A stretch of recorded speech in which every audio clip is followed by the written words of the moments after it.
So today, as we gather together, we are going to be talking about The Chosen, Season 2, Episode 2.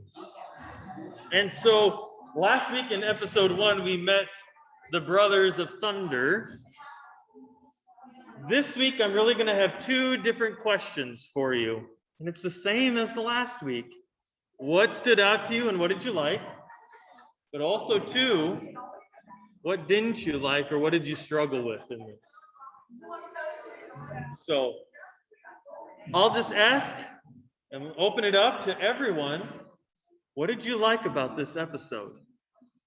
I really like Philip. Philip, we had a new person join the group. What did you like about him? Just his demeanor and his attitude. He was lighthearted and a cheery person, and could really see being a friend with him. Sure. And he was very sure of himself. And friends of John Baptist and for the past couple of years, He knew, but also what kind of life did he describe living with John the Baptist? Do you remember? Not knowing where your food's going to come from. What else? Anything? Eating bugs. That is a great delicacy.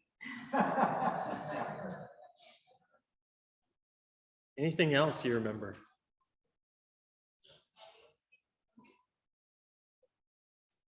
When he would talk to people, and when he first was talking with Nathaniel, the architect, he said to him, "I thought you were going around making enemies with everyone." So in many regards, people looked at his life as hard and challenging against what everyone else was doing in society. That's an important thing to recognize, because do you just simply go into the flow of society, follow the herd, follow what everyone else is guiding you to do, or when are you stepping outside of it and really facing some of the challenges? Philip, though, didn't have a disgruntled attitude about it. He kind of enjoyed the simplicity, didn't he? What else do you remember, or what else did you like about this episode? Yeah.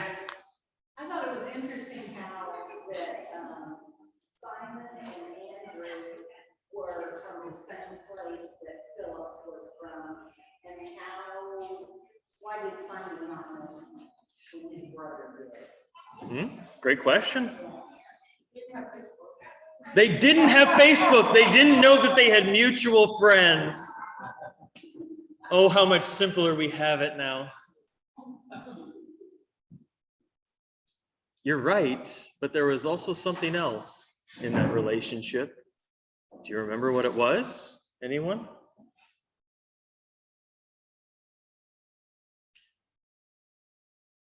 Andrew, for a time, went to go listen to John preach and teach.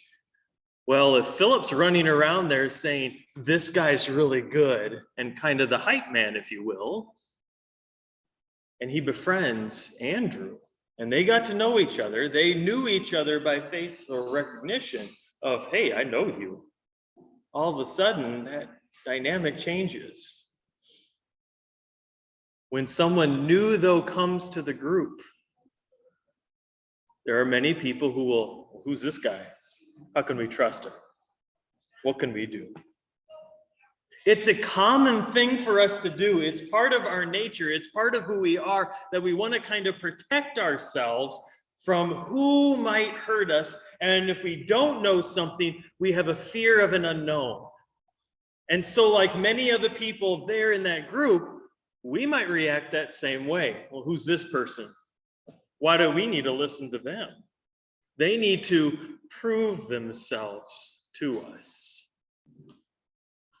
Yet as soon as someone who knows them, validates them. Oh, this person's okay. This person's not crazy. This person's not here to harm us. This person maybe we can trust. Just don't step on my toes. Just don't come into my territory. Simon Peter's reaction. It is. No, he's right, because in much of our society and much of our relationships, that's kind of the baseline of how we operate, but we don't always think about it that way. We place titles for people, but just because you have a title doesn't mean you have the authority, and doesn't mean that someone else can't come in and take that title away from you. Yeah. When I watched ahead, so I'm not sure if I which episode it's in, but I like how he treats Matthew. You know, where everybody else is like, You're right. oh, he's so weird, and he's like, come on, Matthew. You know. He does. So Matthew often goes off by himself, and he actually describes to Philip how it is he feels. He puts a circle in the dirt, and he says, this is everyone else. This is society. You know where I'm at? I'm over here. I'm outside of that circle. He very aggressively made that. He did. Because there's a lot of emotion, frustration. Yeah. And yet he was willing to get past the awkwardness, the separation of he was over here, where he would often go outside of the camp and do something by himself, and he said he was hiding. And yet Philip went and talked with him. Do you remember what the first engagement was between Matthew and Philip? What's that? It was gathering the wood. But he had never done it before. No one ever taught Matthew what to look for in the wood, where to go, how to prepare the wood, how to do that manual labor. He would just simply pay someone else to do it. He was a city boy. And yet he finds himself in the country. I found it interesting how when he was talking to Philip at that point, how he mentioned that when he was 8 years old, he moved ahead. He bought his first house at 13. Yep. How many of you bought your first house at 13? You built a tree house. That's similar. Did you keep it clean?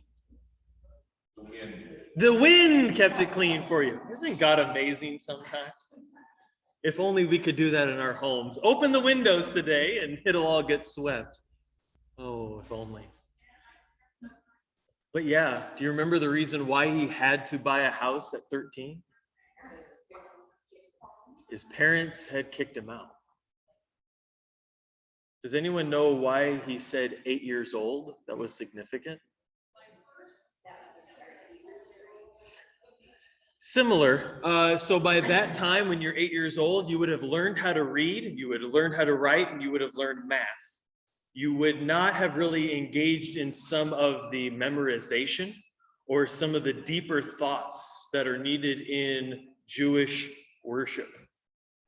So at age 8, he was removed from that experience of the rest of the people in his society who were quote unquote normal. And he was not given that information. He wasn't shared that because he was special. Yet when Philip approaches him, he treats him normally. Has a conversation with him. Well, what's going on? How are you? Let me show you how it can be done. Sometimes the very simplest thing that's needed is don't say the magic words. Don't treat people in a new way. Don't find out all these different things. Treat them as you would want to be treated. Care, compassion, without judgment.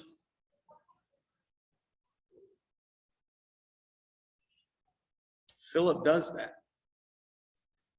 But did you notice later on in the episode, there was another disciple who started doing the same thing? Matthew was out sitting by the tree and writing. And then a disciple sits down and says, "What are you writing?"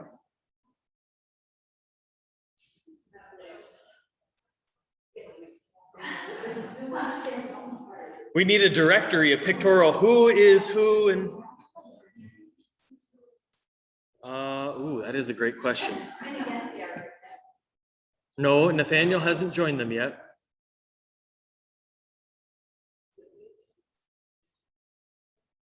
You know, I don't remember. We're gonna have to go back and watch. Was it Thomas? Let's go back and watch the episode again. As I reminded you, just because you watch it once does not mean you've absorbed it all. If you watch it 2 or 3 times, you're going to see something new, something different that's there for you to see.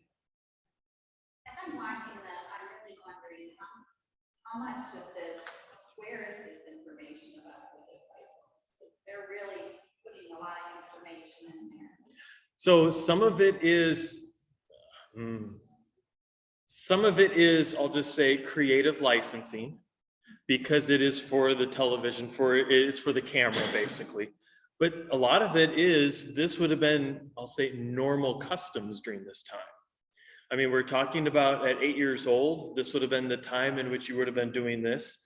Even at 13, that would have been the typical time in which you would have had your bar mitzvah, and you would have become a man. So it would have been normal for them to be able to hold a job, be able to do this, but what was not normal was the amount of money that he had. 4 times a year's wages, that he was able to then afford his own house. I like the character that they built in him, with the information that they had from him. I mean, it's magnified, but It is. And this goes back a little bit too, where in season 1, they showed us a little bit more behind the scenes as to what's going on, who were the references that they were using. And we saw that there was a Catholic priest, a evangelical professor, and a Jewish rabbi that they were consulting for the script. And would this be accurate? Would this be something we would need to adjust or change? Or is there anything here that might be completely off scope that we're going to derail and take people away? And so it's not only the director's vision, but he's really good at asking others insights and saying, okay, I see your point. Let's talk more about that. How can we solve that? How can we figure that out? I don't know if there's any way of truly knowing, if 70% came from the Bible, 30% came from or 20% came from history books, and 10% is just creative licensing or anything like that. I don't think Dallas has even done a video on that one. So yeah, a good question to email him though and say, can you do a video and talk about this? Because we're all curious. when I binge watched the first season about 3 weeks ago. Sure. Honestly, I haven't watched this one much more. But I made a note. Sometimes I make notes while I'm watching them. So I took a weekend and was doing that. And it dawned on me, I don't know particularly which episode, what he's done is he has applied logic to the stories of the scripture. And I think it was actually the episode with Simon and the fishing episode and all the fish. Because it never occurred to me, why would Simon have been out fishing all night long? I just assumed, oh, that's a good time to catch fish. When you go to Louisville Lake, it starts to get dark and these fishermen come out and I'm thinking, oh, I guess everybody likes to fish at night. I don't like to fish. So, but it's because I like to be things have to be logical for me to fit in. And so I'm thinking, why did Matthew write the way he did? Why did he put the detail? Well, okay, well, that would have made sense. So for me, that's the biggest thing of what Dallas has done. He ties it together, and Simon could have been out because he owed a lot of taxes. I mean, that's logical. Yeah. It could have happened, And he had a lot on the line if that miracle hadn't happened. Yep. So, and I've started looking at the stories in that light and saying, oh, that makes sense, just like we talked about last time. Why would Jesus have known how to speak Egyptian? Oh, it's logical. He was a small child. They mimic everything they hear. Yep. Even at 3 and 4 years old, sometimes good, sometimes bad. So yeah, why would he not have known other languages? Yeah. It makes perfect sense. So that's become a really fun part as I watched that whole series and started watching this. Sure. I like the banter that it just, Yes. in the Bible, when the disciples question Jesus, you're kind of thinking, wow, why are they questioning him? But then you see it's really just a conversation they're having, and they see him like a friend or another person, and, kind of how you would ask. Well, and it's kind of too how it may even look even in a classroom, where, okay, you said this point, I don't understand. Or if you're working with your dad and he says, swing a hammer, and you're like, okay, how hard? Well, don't put a hole in the wall, but also hit it hard enough where it's going to move. Well, how hard is that? Well, you got to have to feel that out. You're going to have to do it.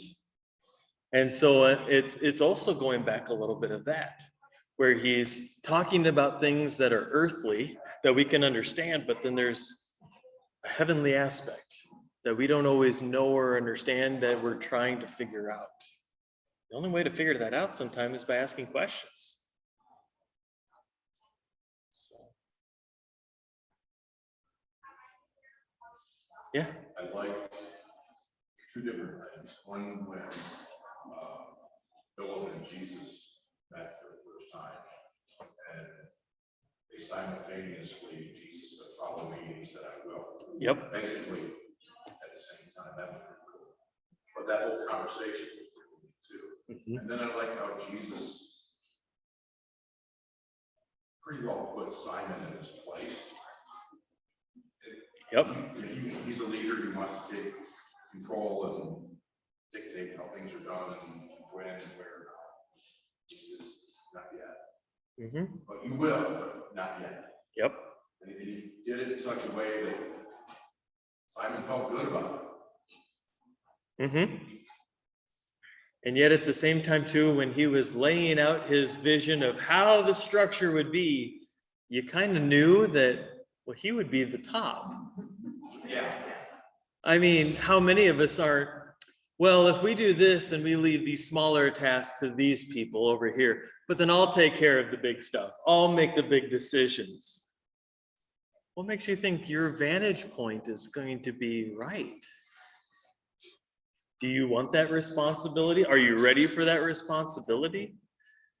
And it also, when he was talking to Jesus about that, my first thought was, where is Jesus at in your structure? Are you not even consulting with him of, well, I'm going to go talk to the children. I'm going to go talk to the lepers. I'm going to go talk to the people I'm here to see. It's not about talking to the powerful. He was saving him from the trouble indeed. But did he have the vision yet? Did he know why he was there? He thought he did. He's starting to. I still think they thought that he was going to bring in the new kingdom and Yes. keep the Romans out and Absolutely. Yep. They're thinking more that he's going to become this great teacher, this great rabbi, and he's going to be eventually very powerful. And that they're going to have this kingdom, this government, this structure, but how are they building it? How are they preparing for it? And they don't want the bureaucracy. They don't want all this other stuff that is, well, they hate. But what is it that they are going to put in its place? Because if you remove something, something will go in there. But what? Anything else? I haven't heard much from this table over here. I was interested in the character development of the disciples in Mhm. this episode, Sure. especially of Matthew. Matthew seems so confused. Like you said before, he's a city boy. Here he is out in the country, doesn't really know survival skills, you might say. Yep. And he said that he feels like he's on the outside. And he mentioned here, I think it was to Philip, that everyone speaks in riddles. And I, Matthew, do not understand. What do Mhm. they mean? Yeah, I mean, how can I get along with this group if I can't, if I'm not on the inside and understand what they're saying? absolutely. Maybe he said, be the first one to tell the joke. Yeah. And then Philip said, Jesus doesn't love everything about religion. Did I find that correct? Yep. He doesn't like everything about the religious group. I was about ready to stop the video so I could think about that, but I thought that was interesting. Mm-hmm. And Nathaniel, you know, he was developing his character, and he's probably the one I identify with the most. Okay. And he was kind of, he seemed confused as well, because God hadn't recognized his talents. Mm. He burned his architectural sketches. Yep. And it's like, no, don't do that. And he was angry with God. What do you think that he was thinking about, though, when he was burning his architectural drawings? I think that Nathaniel was thinking that God doesn't even recognize me. I'm on the outside of the circle. Yeah. Anything? Was he angry because of what happened in his life? Yeah. It could have been anger. It could have been God doesn't recognize me. This is where we don't really know, but we kind of can enter into it, because sometimes we have all of our best laid plans already going in our lives, and all of a sudden God says, nope, that's not going to work. No, that's not going to happen. You're focused on the wrong things. Well, he had obviously quite a bit of talent in terms of the mathematics and other skills as an architect. Yeah. And he also must have been trained in that area in order to be able to do what he did. And then to have that career just dashed in one accident. So now he has to redefine himself. Yeah. He was trained in mathematics and drawing. He had that gift, he had that ability, but he also connected it with his faith. He saw that God had placed him on this earth to build something that would point them to God, that would cause them to pray, that would cause them to be focused on much more than themselves. But he felt like things weren't working out. It is. Or fired, retired, any of those kind of steps. Look at what's going on in this past year. How many people had their job taken away like that? How many people were in discernment of, should I retire? Is this worth it? Am I ready for this? What am I going to do next? And you felt like all of your plan had been burned up, and now all you're left with is this pile of ash.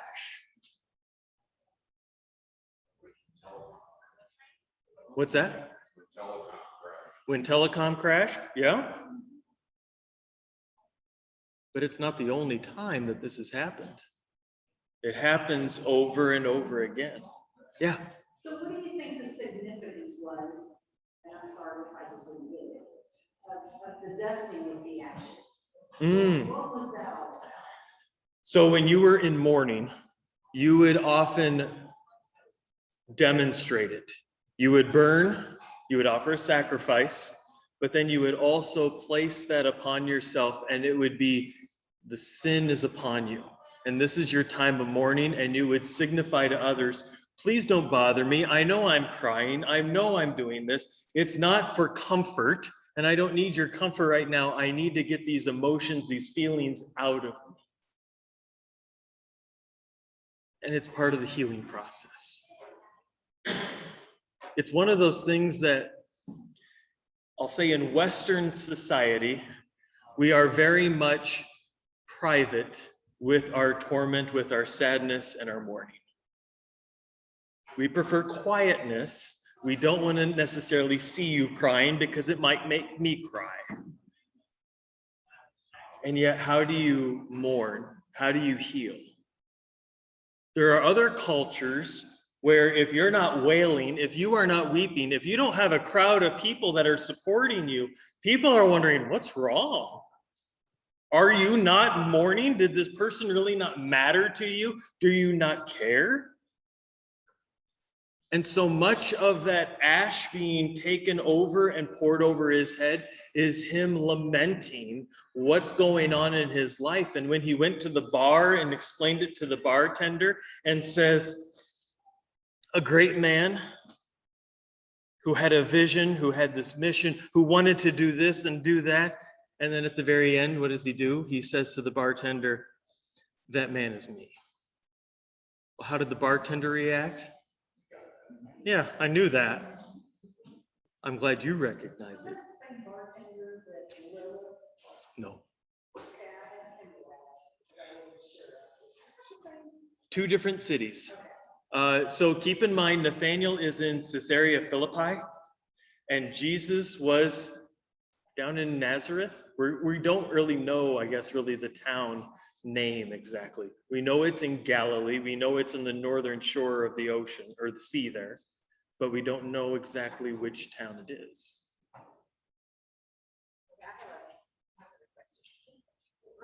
Sure. Because you're talking about the ashes and what they mean. And I've heard that, but now thinking, is that a connection between what we do on Ash Wednesday? We're trying to convey some of that even internally. In some regards. It depends, I mean, if you're out and about, everything else would happen. Is there a connection? There is. There's very much a connection between kind of the ashes that are being poured upon his head and Ash Wednesday, because what are the words that are spoken to you as I place those ashes upon your head?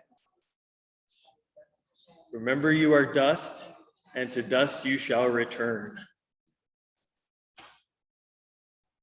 A sobering moment, I hope, for you, to remind you that you are not going to live forever. What are you doing with your time? How are you making a difference? And truly, what is it you are living your life for? But it's not just simply dust on your head. I put those ashes in the sign of a cross for you, to connect you to the cross and remind you that there on that cross you died and were made new. Remember that you are dust, and to dust you shall return. But that doesn't mean that's where you will remain. Good connection. I like that. Logical. It is. I was just gonna add one thing. Yeah. Self-confession time, but I have to really remind myself not to expect God's plan or God's solution for a problem or a concern to be connected to what I currently understand, to what I currently think is logical. Sure. I have to really be careful, because what you described about Nathaniel was still God's plan. He did create something. He did participate in the building of something. Yep. That pointed many more people to Christ. So it doesn't sound like his plan to change, but it's very difficult when I'm trying to sort through, or what should I do, to just, I put it in terms of what I understand, and I have to really be careful not to do that. Yeah. Because then you're expecting an answer, you misinterpret something without, or I do misinterpret it without. You're not looking alone. at the bigger picture. Well, you're not alone in that. For many of us, when we go to our job, We go and we work so that we can have a nice house, so that our kids can grow up in, our kids can live in, and our kids have a place to sleep that's warm, it's cool, it's a place where they can call home. But if you are constantly working, that you're never able to spend time with them in that home, what good of a home is that? Or is it just simply a house, a room? For many of us, we lose sight of that. We might think, as long as I get them the latest and greatest computer, when they're 16 that they get a Camaro, when they're 21 that we're going to take them out and have their initiation into the world, when they're ready to buy a house, we'll help them with the down payment, when we're doing this, that, or whatever, and we're leading and guiding them, but when are we allowing them to live their life too? Now, we can guide them, we can help them, we can support them, but how are we supporting them and not living life for them? Enabling them. But it's also a balance, because it's not always about mom and dad doing things. How are we helping one another be that community to help one another? Because how many of us don't hear something from mom and dad and say, yeah, I've heard that one before. But then all of a sudden, someone else who we know from church or from our teacher or something else, and the teacher will explain it, they'll say it, and all of a sudden, that is the most brilliant thing ever. Why didn't anyone ever tell me that? And they'll even come back home, tell it to mom or dad, and the parents are like, yeah, I've told you that like 20 times. If you pick up your toys, you're not going to step on your Legos. What a concept. Well, you never told me that. And it's not until you hear it from someone new that then the society, the community can really come together. That's something else too that Jesus is doing with his disciples. He's helping them listen and recognizing the diversity, the different of opinions, the different places where people are at in life. Yeah. That's especially true with you, and Cheryl just mentioned, I saw with Nathaniel, after he had burned his work and really didn't know what to do with himself. Yeah. His life, and he's being put on a cape and a hole and sleeping it off, and Philip comes to him. Yep. And talks to him. And says, well, what is it that you want to do with your life? And he says, I know who you need to meet, and I can help you meet him. And he brings him to Jesus, and Jesus talks with him and invites him to follow him. Yeah. And this is the catchphrase. I love this. It's the ending phrase. Well, he says, you really do want to help people, right? You want to be a follower of Jesus, of God. And Nathaniel says, yes.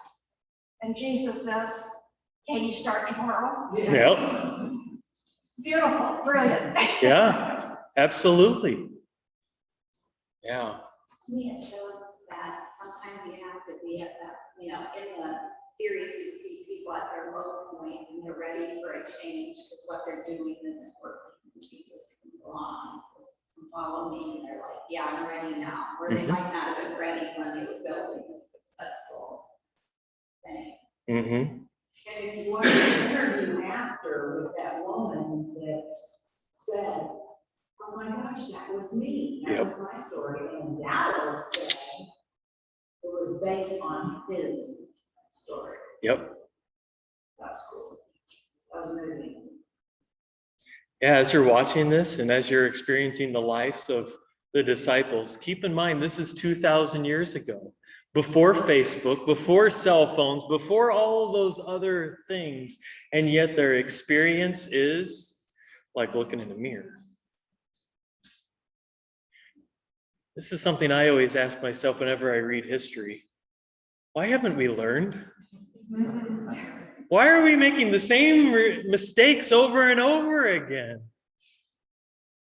All right, well, we'll live this one again. Do we know how it's going to end, or are we going to do something different this time? Look at the Roman Empire. Yep. We can look at many empires. The Romans, the Assyrians.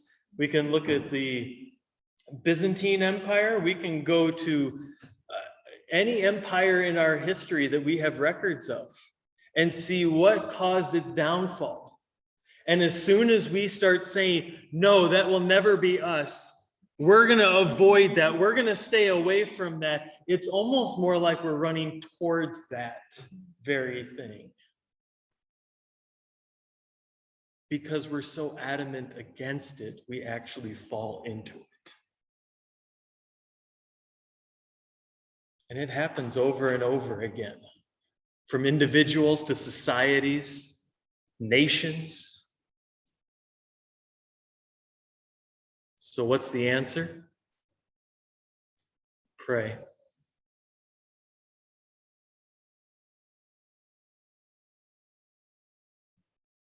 It's going to take all of us to be praying and saying, how is it we're coming together? It's one of the things that I always appreciate about this. When he's setting up the scenes, you see where there's times where they're all together, and then there's times when it's just one or two people talking. And yet that conversation with one or two people really has an impact on the whole group. That if you can change one person, how much of a difference that could make for everyone.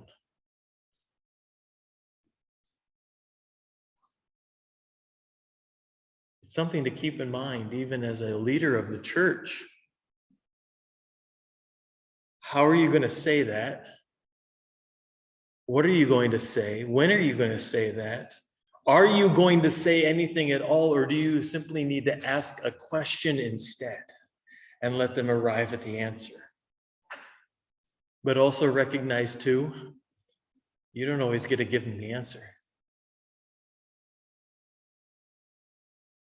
It's one of the things that Jesus sometimes gets frustrated with in the story of, well, Simon, why do you think that this is the good order of things?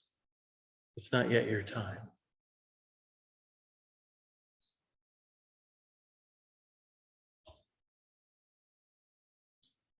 I'll just ask the question, anything you didn't like, or anything that you still have a lot of questions about from this episode, I'll say.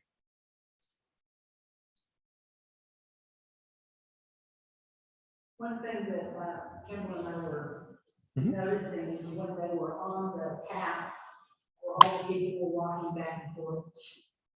And Kimball said it looks like a lot of that area is just mowed down and not tracked. Yeah. But they really couldn't use a road because there would be tire marks in there. So it's amazing how they do what they do to do what they need to do. They do as best they can with what they got. They've actually had some good experience because of the pandemic. There have been trails and other things where they have found where it's more overgrown than normal, and so it can look more natural.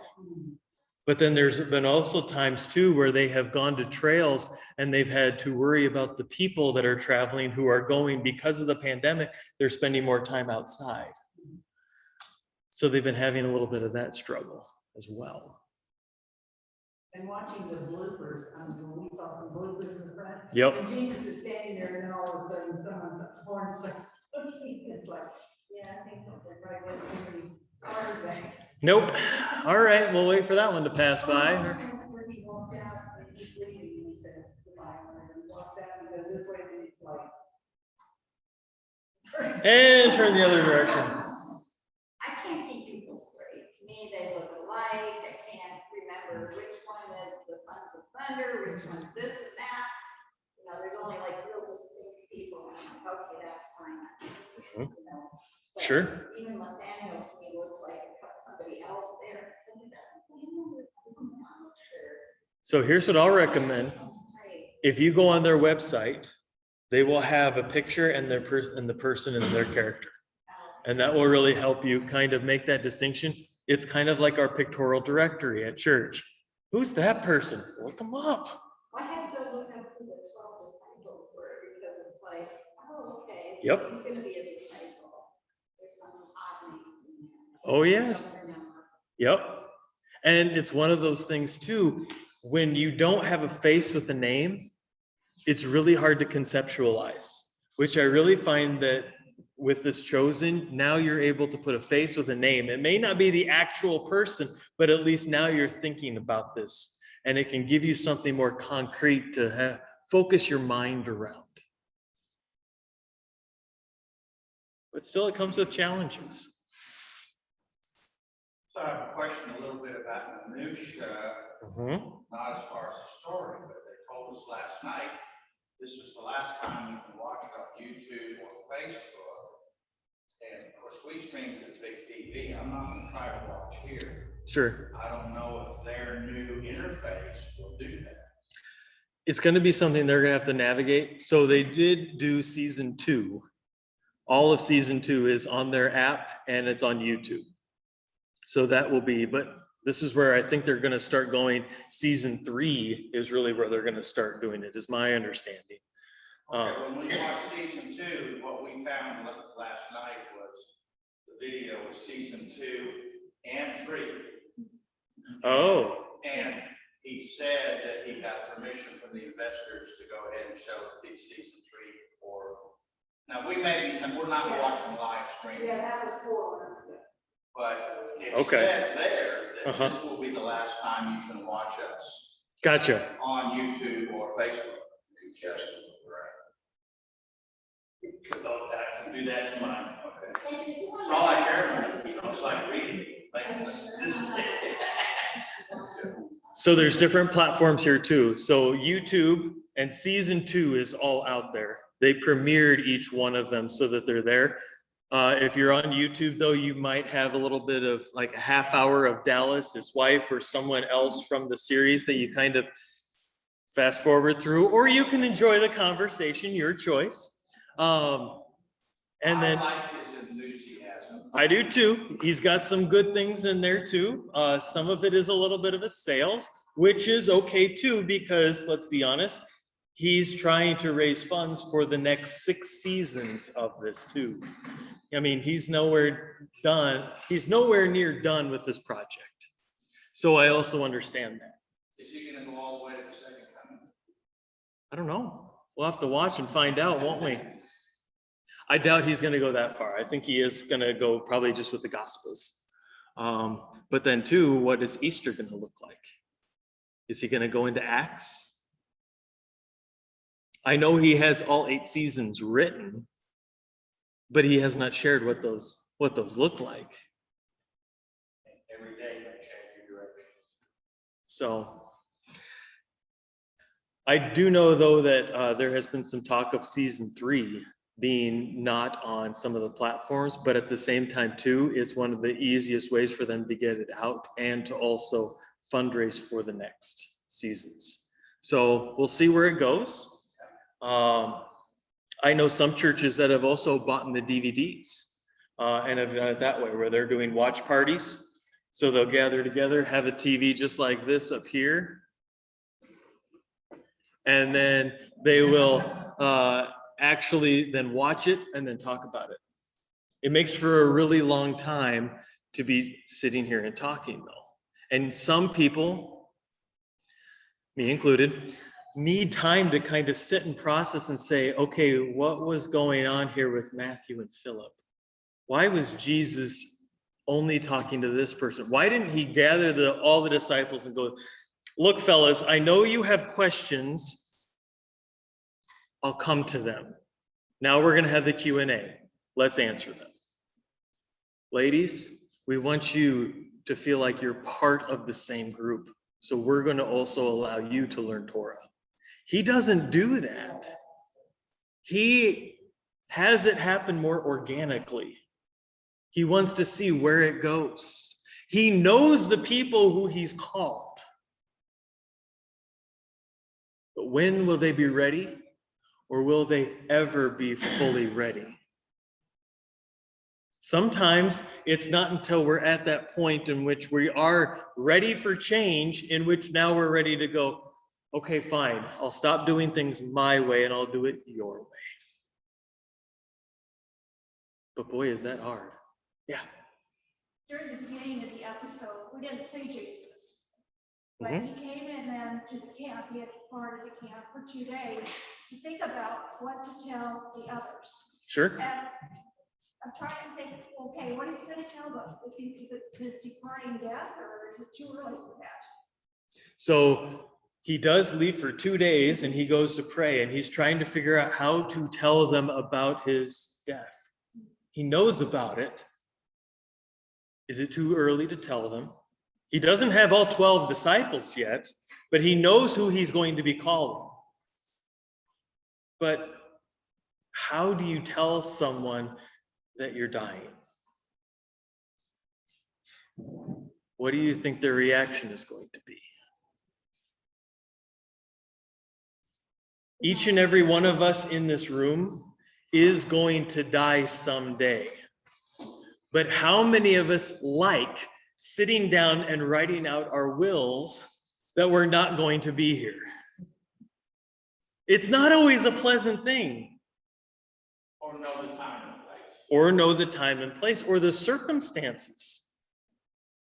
For many of us too, the other thing that Jesus and the disciples didn't have, but we have to talk about, is life insurance. Because that's fun. But why do we talk about it? One day we will not be here. To talk about our death, though, is hard.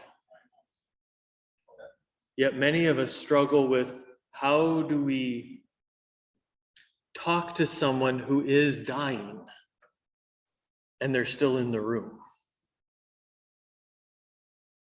When you're in the hospital room and the person is on the ventilator or some other kind of form of life support, oftentimes people begin talking to each other as if the person who they're talking about is not even there.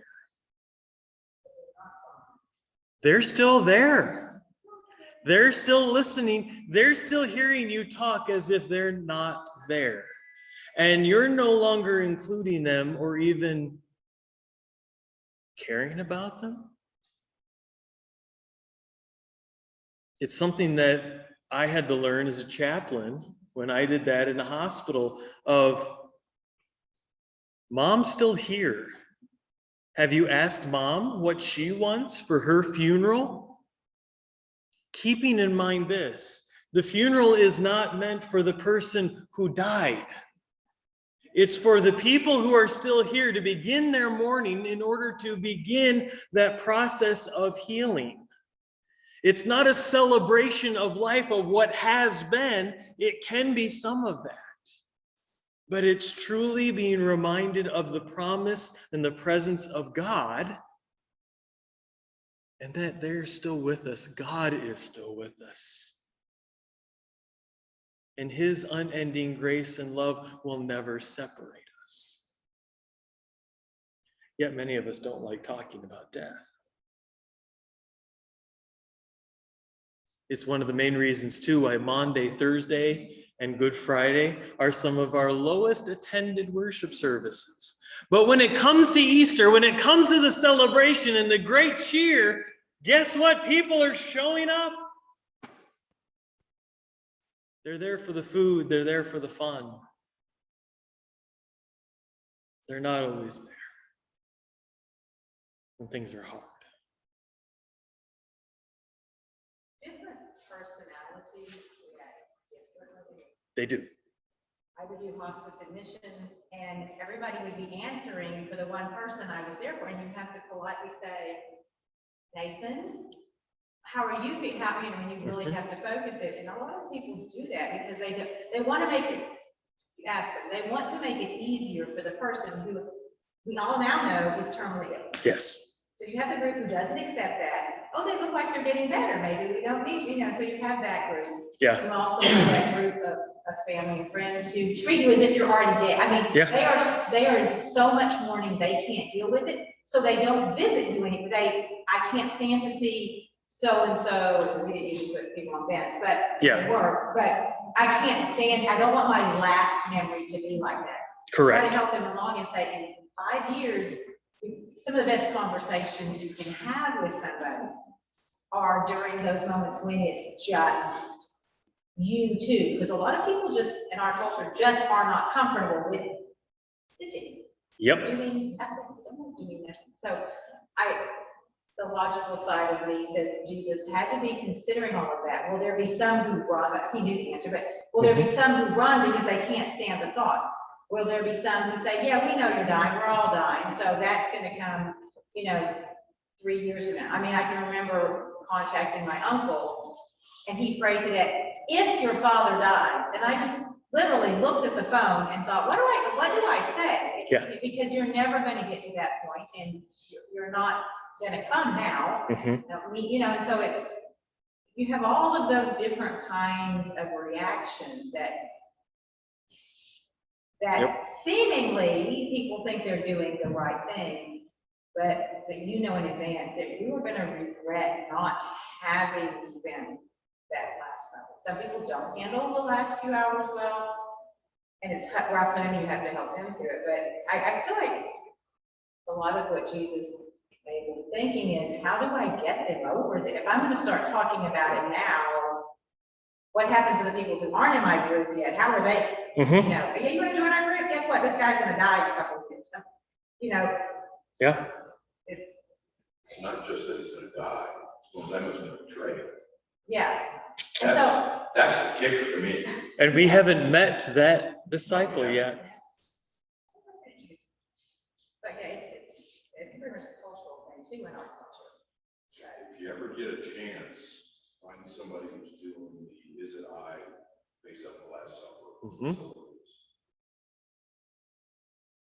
We did it several years ago in our church. It's moving. During this time of the pandemic, when we did the Living Last Supper drama, it was the one role that it was, who do we have play Judas? And you know who did it though for us? Remember who played him? I did. I do remember thinking at the time, he took the one role. He's gonna move the pastor. Yeah. But it was also too, I had some other things where I didn't want people to have a negative association or have this idea of themselves, or how would they play that character. So I just took it on, because when I was talking with others, it was, I'm willing to be a disciple as long as it's a small part. Well, there is one that has a real small part, but do you want to play that role? None of them are small. None of them are small parts. Some of them had few lines. But I think what you're saying is you took it because you wouldn't give it to somebody else. That too. I apologize for coming in late. I was back to Chosen. I was really enthusiastic about Matthew's development. Sure. And he's furiously writing. Is it artistic license, or do we know whether he wrote his gospel in real time? And the follow-up, was it in the first one? Was it Thomas that was writing at home with his mother? John. It's John that's writing, yes. So was that relatively real time, or do we know that? So you had two questions there for two characters. For Matthew, we don't know if he was taking notes, but it also stands to reason in the way that Matthew writes his gospel, that he would have had notes, that he may not have been writing the gospel itself in real time, but that he at least had notes to refer back to, because he would have been a very intelligent person. He would have been a very methodical person. And so it stands to reason that he may have done that. that it's very probable he did. And especially being a tax collector, he would have had that tablet. He would have been in the habit of doing those kind of note-taking and paying attention to those details. We don't know if John, how he wrote his gospel. So they did some artistic licensing that he was interviewing those disciples for a reason. During a time, what's that? Yeah, it was good. But it was also at the time when another disciple was killed, according to this artistic license. Do we know that to be the exact same time that John wrote his gospel? No, but we also have some windows of times based on roughly 10 years that we can kind of target when they were written. And I just had a thought, you know, we all know this turned into something very monumental. Did they, I don't know if they really realized that even after Jesus' death and resurrection. Many of them had an idea because they knew that Jesus was someone special. They knew that he was the chosen one, that he was the Messiah. But what were your expectations of that Messiah? Was he going to be your connection to God? Was he going to be the new king and building the new kingdom here on earth? Or was he going to do something that was unexpected and unknown? Depending on your expectations meant that you were there at the table, you were there for Jesus for what reason? Which also determined why you were there and how much effort you were putting into it. But they all recognized that he was important. When you're in the midst of something, though, you don't always understand. Even 10, 20, 30 years later, you can look back and say, do I know the real reason why? Has too much time passed that you've actually forgotten, and now you have rose-colored glasses and say, it really wasn't that bad. Do you remember what it was like in the 60s? You mean before cell phones, before computers, but when you had to do this? Or, when you had computers that were all on punch cards, and you had to have boxes of punch cards in order to get a program to run, and you were sitting there going back and forth. But it was computations at lightning speeds.